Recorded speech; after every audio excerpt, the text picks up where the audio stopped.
neural connections in our brain. They are helpful in remembering. It has to be well established in the brain. Revising the material helps in the establishment of neural connections. Keep revising so that you remember better. For students, exam is the time where they need the real aid of their memory. The ability to remember something is an essential skill for every one of us, be it a kid or an adult. Psychology has introduced some of the valuable memory techniques that comes handy in most of the situations. Let's have a look at it. I would like to introduce mnemonic techniques, which improves our memory. A very useful memory tool for students in their learning habits.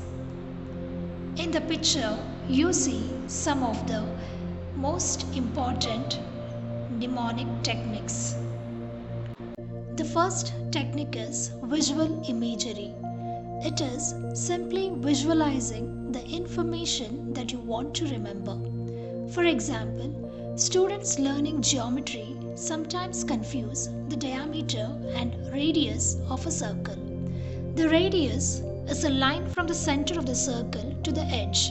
The diameter is a line from edge to edge passing through the center.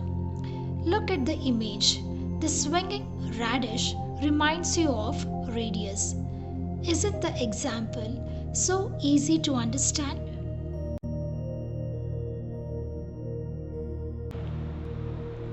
Second one, keyword method. It is a very simple way to help you remember foreign language vocabulary.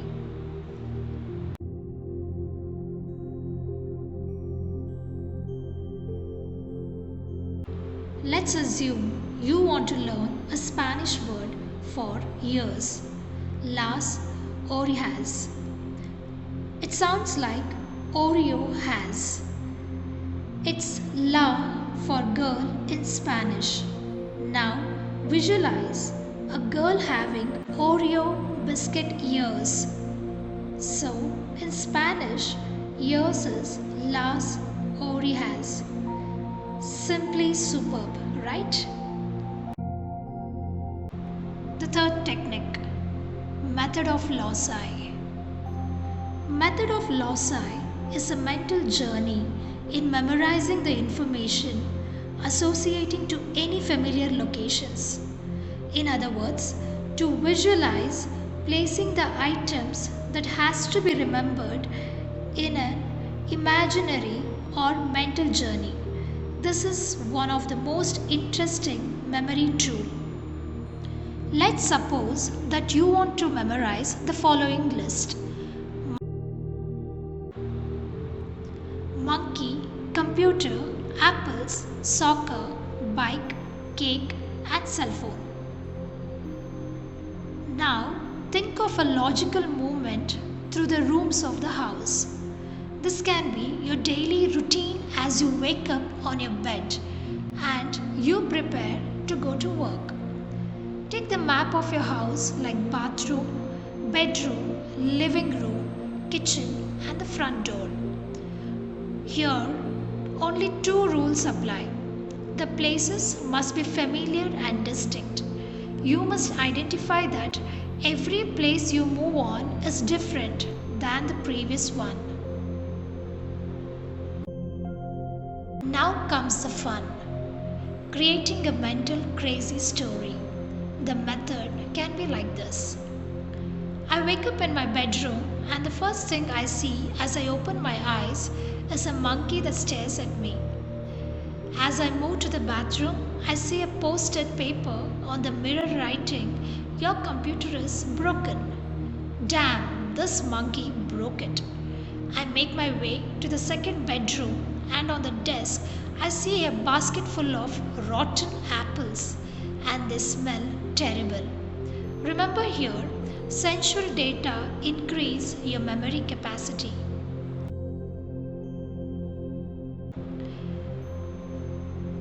I them out of the balcony. As I move to the living room, the TV is on, playing the Champions League soccer final, and I watch for a while. As I move to the kitchen, I take the small bike bag from the table and I move to the refrigerator to take the cake I baked the previous day. I walk to the front door, and as I close it behind me, I hear the cell phone ringing from the inside. Creates an annoying feeling because I forgot to take the cell phone with me. Feelings increase memory capacity. The method here was used in a very basic form. You can improve your memory by creating even more vivid and strange experiences as you move from place to place into your house. Your options are countless. Let your creativity expand and don't put limits in your visualizations. Remember, the more unique the experience, the more memorable will be. The next method is chunking. Chunking is a method to learn something part by part rather than studying everything at a time, especially when there are jargons or a big number to remember. Here is a link that I have attached. Watch this above link video for a better understanding. A beautifully explained video about chunking. Don't miss it. The next method is hierarchy.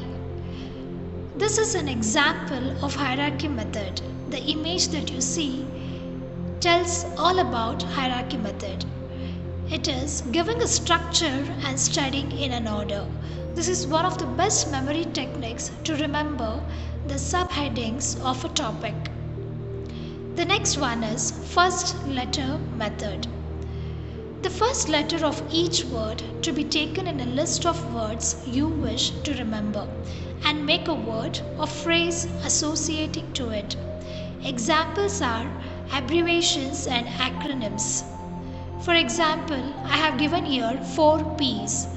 Proper preparation prevents poor performance.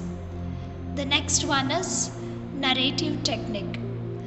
It is learning in the form of a story, as simple as it is. There are few prerequisites for effective study methods. Start with anything with which you can start. Empty your mind from unwanted worries, guilt, and fear. You cannot be anything if you want to be everything. Don't say you don't have enough time. You have exactly the same number of hours per day that were given to Einstein. Obsession towards anything is harmful.